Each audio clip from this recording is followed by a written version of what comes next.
Hi guys, so today I'm going to review with you guys how we can create a drop-down list from a list of items that I either have in my Google Sheet or that I can create by myself.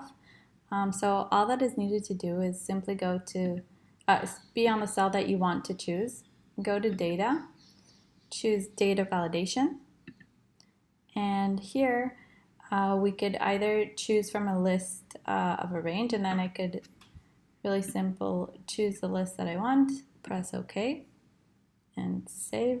You can also choose to reject different inputs if you want, or to just show a warning, and I will save. And you could see that here it could be in a different sheet, it could be in the same. I have an easy drop down list.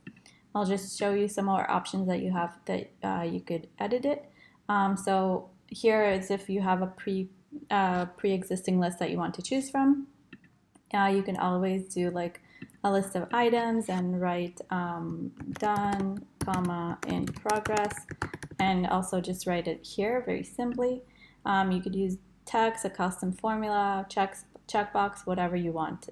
Definitely play with it, um, and it's very easy to use. And of course, let me know if you guys have any questions or something is not clear on this video. And hope it was helpful. Thank you.